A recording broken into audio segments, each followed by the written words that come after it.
بسم اللہ الرحمن الرحیم. میں اس وقت یونائٹڈ نیشن میں جو ہمارے مستقل مندوب ہیں امبیسڈر اکرم منیر اکرم صاحب، ان کے ساتھ ہوں اور آئی ایم ریئلی آنرڈ کہ انہوں نے اپنا قیمتی وقت ہمیں دیا ہے. آئیے ان سے بات کرتے ہیں، ان سے کچھ سوال کرتے ہیں. شارٹ کویشچن ہوں گے اور ان سے کشمیر کی جو کرنٹ سچویشن ہے اس کے حوالے سے بات کرتے ہیں. ویلکم ٹو گلوبل اینڈ دنیا انٹرنیشنل منیر اکرم صاحب. Thank you very much for giving your precious time. Kashmir کو اگر ہم بات کریں تو کشمیر پچھلے 70 سالوں سے ہم یہ دیکھتے ہیں when we was even young کہ یہ ابھی تک ریزولوشن یا اس کے جو حل کی طرف نہیں جا رہا. تو آپ ایک ویٹرن ہیں اس فیلڈ کے ماشاءاللہ. پہلے بھی آپ اقوام متحدہ میں اپنی پاکستان کے لیے خدمات سر انجام دیتے رہے ہیں. آپ اس کو کس پرسپیکٹو میں دیکھتے ہیں کہ 70 لانگ ایئرز اس کا کیا حل ہے اور آپ کیا سوچتے ہیں یہ کب اس کا ریزولوشن ہوگا؟ یہ دیکھیں، اگر آپ تاریخ میں دیکھیں تو جو اسٹرگلز ہوتے ہیں سیلف ڈٹرمنیشن کے لیے اور آزادی کے لیے، جو اسٹرگلز ہوتی ہیں وہ کب جلدی سے ان کا نتیجہ نہیں نکلتا. اگر آپ دیکھیں اپارتھائڈ میں جو ساؤتھ افریقہ میں جو ہوا، ان کو بھی کوئی 40 سال لگے تھے اس کو اپارتھائڈ کو ہرانے کے لیے. فلسطین کا مسئلہ ہے وہ بھی کوئی 80 سال قریب لگ بھگ آ رہے ہیں. وہ مسئلہ بھی ابھی تک چل رہا ہے. کشمیر میں جو مسئلہ ہے وہ 70 سال سے چل رہا ہے اور یہ چوتھی جنریشن ہے کشمیریوں کی جو جد و جہد کر رہی ہے اپنی آزادی کے لیے. باوجود کہ ہندوستان نے جتنی زیادتی کی ہیں، پہلے اس نے کچھ چالاکی کی، پھر اس کے بعد میں زیادتی کی، پھر فراڈ کیا، اور اس کے بعد میں پھر انہوں نے واپس جو آپریشن ہے اور جو جس طرح سے وہ ظلم کر رہے ہیں وہ واپس آگے بڑھا. تو جب اس طرح کے ظلم ہوتے ہیں تو اس کو ریکنسائل اس پاپولیشن کو، جو وہ پیپل جو ہوتے ہیں جن کو اپریس کر رہے ہیں، ان کی ریکنسیلیشن اس اسٹیٹ سے ہونا بڑا مشکل ہے. اب یہ کب ہندوستان مانے گا یہ اور بات ہے، اور یہ نتیجہ نکلے گا ہندوستان کی پیشنس کتنی ہے، اس کو نقصان کتنا پہنچتا ہے کشمیر کی وجہ سے، اور اس جو اندرونی جو اسٹرگل ہے اس کی کتنا جذبہ ہے اور اس میں کتنا زور ہے، اور بیرونی جو ان کو جو مدد ملتی ہے، مورل، پولیٹیکل، ڈپلومیٹک جو مدد ملتی ہے، اس سے کتنا ان کا جذبہ رہتا ہے. یہ فیکٹرز ہیں.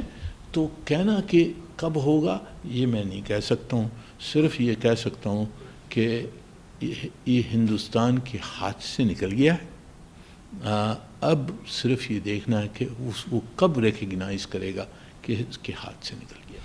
سر یہ بتائیے گا کہ اس جدید دنیا میں آج کی جو ہیومن رائٹس وائلیشنز کر رہا ہے جو انڈیا کشمیر کے اندر، جو ریپ جو ٹول استعمال کر رہا ہے خواتین کے لیے، بچوں کو جو مرڈر کیے جا رہے ہیں، بچوں کو کڈنیپ اریسٹ کیا جا رہا ہے، آج کی دنیا میں آپ اسے کس طرح دیکھتے ہیں as an ambassador of Pakistan in United nation, اور اقوام متحدہ جو ہے جو اس کو کس طرح سے یہ چیزیں نظر آتی ہیں جو اتنی بڑی وائلیشنز آج کی اس جدید دنیا میں؟ جی دیکھیں، اس پہ چند ایک لیولز ہیں. جہاں تک کہ انسانی جو حقوق کی زیادتیاں ہو رہی ہیں اس کے بارے میں پوری دنیا کو معلوم ہے کہ ہندوستان ابھی کیا کر رہا ہے. آپ کی جیسے میڈیا چینلز میں جو سول سوسائٹی ہے، جو ہیومن رائٹس ڈیفینڈرز ہیں، ان سب نے پوری دنیا میں یہ پھیلا دیا، پوری جو حقیقت ہے وہ بتا دی. ہم نے بھی آپ کی پیٹھ کے اوپر ہم نے بھی بتایا دنیا کو کہ ہو رہا کیا ہے. اب اوپینین تو بدل گیا ہے. اگر آپ کس سے بات کریں, اگر وہ آپ سے صحیح آنیسٹلی اگر بات کرے گا تو وہ آپ کو بتائے گا کہ جی میں مانتا ہوں کہ کشمیر میں زیادتیاں بہت ہو رہی ہیں, بہت زیادتی ہیں. اگر وہ نمائندہ ہو حکومت کا, اس سے آپ پوچھیں کہ جی آپ کچھ بولیں یا آپ ووٹ کریں ہماری قرارداد کے لیے, آپ ووٹ کریں کشمیری حقوق کے لیے, آپ ووٹ کریں, تو وہ کیلکولیٹ کرتا ہے کہ جی میرا نیشنل انٹرسٹ کیا ہے, میں اگر بولوں گا تو ہندوستان مجھے کیا نقصان پہنچا سکتا ہے, اور میں ان کے ساتھ پاکستان کے ساتھ یا کشمیریوں کے ساتھ مجھے فائدہ کیا ہے, نقصان کیا ہے, یہ تولتا ہے ہر ملک. تو جب اس تول میں یہ ملک جو ہمارا دشمن ہے وہ ہم سے 7 گنا بڑا ہے, ان کی تجارت ہے, ان کے پیسہ ہے. اگر آپ جائیں پوری دنیا میں چھوٹے چھوٹے ملک ہیں, ان کے اوپر یہ پیسہ پھینک رہا ہے. ایک ایک ملک کے پاس یہ اسسٹنس, یہ تجارت, یہ لین دین, سب کچھ. پاکستان مشکل میں ہے, ہماری اکنامی مشکل میں ہے, ہمارا اکانومی چھوٹی ہے, پر ہم نے اپنی مورل پوزیشن, اپنی کنوکشن, ہماری جو نیشن کی جو ایک ریزیلینس ہے اس کو, اور ہماری جو دوست ہیں ان کی اسٹرینتھ کو, ہم سب کو اس کو ملا کر اور ہم سپورٹ کر سکتے ہیں. بس سب میں اہم جو ہے وہ کشمیری جذبہ ہے. وہ جب تک کہ جذبہ ہوگا, جیسے میں نے کہا کہ جب تک کہ وہ جذبہ رہے گا, اور ان کی پیٹھ نہیں ٹوٹی ہے, انہوں نے 70 سال سے انہوں نے مانا نہیں ہے, تو میرا تو کنوکشن ہے کہ آگے جا کر ایک دن ہندوستان یہ مانے گا کہ یہ بہت میرے لیے نقصان دار, یہ غلط, میں نے کہا یہ غلط پالیسی ہے. جب اس کی پالیسی بدلے گی پھر ہم بیٹھیں گے اور اس کو حل کریں گے. Thank you very much. میرا سیکنڈ لاسٹ کویشچن ہے آپ سے کہ FATF کی ریکمنڈیشن جس منی لانڈرنگ کے حوالے سے اور financing on terrorist financing and جو دیگر ہے جو فائنینسنگ آن پرولیفریشن جو اس کے حوالے سے, کیونکہ اخبارات میں بڑا آتا ہے, لوگ جب عام پبلک انٹرسٹ کی نیوز ہے, تو تھوڑا سا آپ بتائیں اس پہ آسان لفظوں میں کہ یہ کیا ہے, اس کی ریکمنڈیشنز کیا ہیں اور کیا ہونے جا رہا ہے پلیز. TF ایک پرائیویٹ ادارہ ہے, وہ ایک آفیشیل نہیں ہے, یونائٹڈ نیشن کا حصہ نہیں ہے.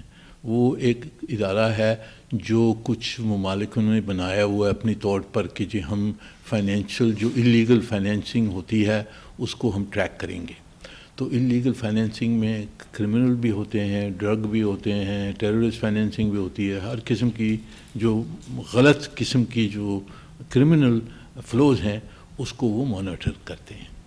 اب اس ادارے کو اس میں یہ اپنے کچھ بڑے بڑے جو لوگ ہیں اکانومیز, انہوں نے جمع ہو کے وہ بیٹھ گئے, 40 ایک لوگ ہیں, اور انہوں نے دوسروں کی مانیٹرنگ کرنا شروع کی. خود کی بھی وہ کرتے ہیں, پر کیونکہ وہ ممبر ہیں اس کلب کے تو آپس میں وہ نہیں اختلاف ہوتا ہے, بٹ دوسروں کی کرتے ہیں. اب اس میں یہ ہے کہ یہ گرے لسٹ فیل لسٹ جو ہے, یہ کوئی گرے لسٹ تو لکھی بھی نہیں ہے, وہ کہنے کے لیے ایک لفظ بن گیا ہے کہ black list, grey list, white list.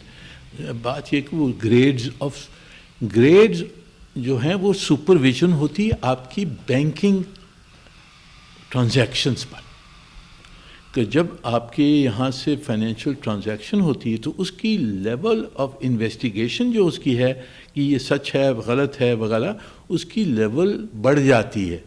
اگر آپ وائٹ میں ہیں تو آپ کو پریزمپشن آف آنیسٹی جانے دو, گرے ہیں میں تو آپ کو زیادہ وہ اس پہ انویسٹیگیشن بینکس کرتے ہیں, جو ادارے ہیں وہ کرتے ہیں. بلیک لسٹ میں ہیں تو پریزمپشن آف ڈینائل ہوتا ہے کہ یہ اس میں غلطی ہے.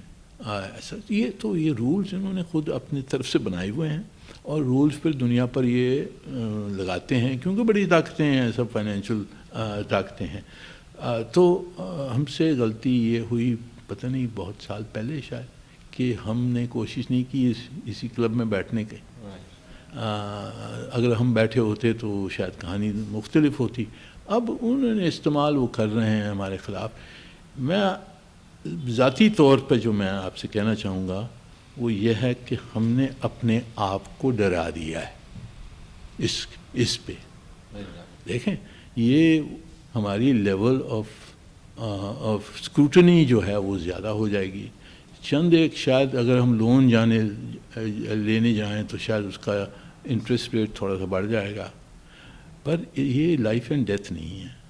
دیکھیں اس کے اوپر اگر وہ اس سے آگے بڑھتے ہیں ہمارے دشمن اور کوشش کرتے ہیں کہ جی پاکستان کو کہا جا کہ یہ اسٹیٹ اسپانسر آف ٹیررزم ہے وغیرہ وغیرہ, وہ تو کرنا ایک بڑی مشکل بات ہے. اس کی ریئیکشن بہت تگڑی ہوگی اور وہ نہیں, میرے خیال میں سب میں بڑی طاقتیں بھی ہیں, وہ ہمارے خلاف انہوں نے ابھی تک اس طرح کا کوشش نہیں کی ہے. تو میرے خیال میں ہم نے اس کو بڑی ایک آبجیکٹیو اور کام طریقے سے دیکھنا چاہیے. ہم جو ہمارے رولز اینڈ ریگولیشنز ہیں اس کو بہتر کر رہے ہیں, اور وہ بہتر کر رہے ہیں ہماری خود کے لیے, کیونکہ ہم نے دیکھنا ہماری صرف دہشت گردی کی فائنینسنگ نہیں ہے, ڈرگ فائنینسنگ ہے, جو کرپشن کی فائنینسنگ ہے, کرمنل فائنینسنگ ہے, وہ ہم نے خود اپنے آپ کے لیے ٹھیک کرنا ہے. تو وہ ہم ٹھیک کر رہے ہیں.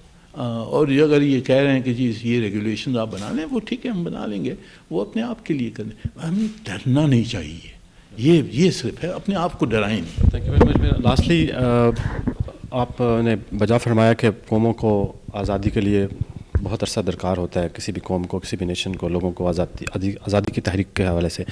آپ امبیسڈر ہیں ماشاء اللہ یہاں پہ, اوورسیز پاکستانی جو کشمیری خاص کر ڈائسپورا ہے یہاں پہ, ان کو کیا میسج دینا چاہتے ہیں اسی پرسپیکٹو سے جو آپ نے بات کی کہ بہت ٹائم چاہیے ہوتا ہے کسی بھی قوم کو آزادی کی تحریکوں کو کامیاب کرنے کے لیے. آپ اوورسیز پاکستانی جتنے بھی ہیں دنیا میں, ان کو اس حوالے سے کوئی خاص کشمیر کے حوالے سے میسج دینا چاہیں گے؟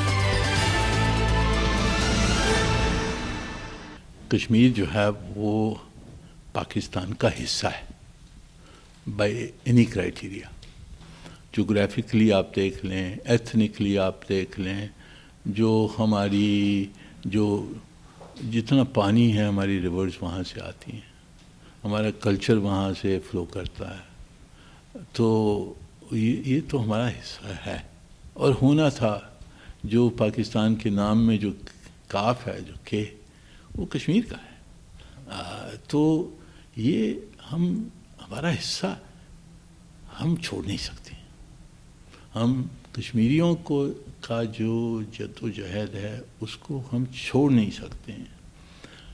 کس طرح سے ہم مدد کرتے ہیں, کس طرح سے ہم مدد کر سکتے ہیں, وہ ہماری قوت کے اوپر ہے, وہ ہماری سرکمسٹانسز کے اوپر ہے, وہ ہماری ڈپلومسی پہ ہے, وہ جو انٹرنیشنل سرکمسٹانسز اس کی تحت ہم سپورٹ کرتے ہیں. بٹ چھوڑنا, پاکستانی کچھ لوگوں نے کوشش کی تھی چھوڑنے کی, وہ یہ چھوٹے گا نہیں. تو اس لیے کشمیریوں کو اور جو پاکستانی ہیں ان کو یہ بالکل اس پہ اطمینان ہونا چاہیے کہ پاکستان ان کو چھوڑے گا نہیں. مدد جو بھی ہم کر سکیں ہیں وہ ہم کریں گے. انہوں نے میرے خیال میں جو جد و جہد ان کی ہے وہ جاری ہے, اور جاری میری کنوکشن ہے کہ وہ جاری رہے گی. Thank you very much. Thank you very much. آپ نے دیکھا امبیسڈر صاحب بڑی قیمتی ورڈز جو ہیں ہم سے شیئر کر رہے تھے. کیمرہ مین عبدالصمد خان کے ساتھ منظور حسین, دنیا international, global T V, new York, USA.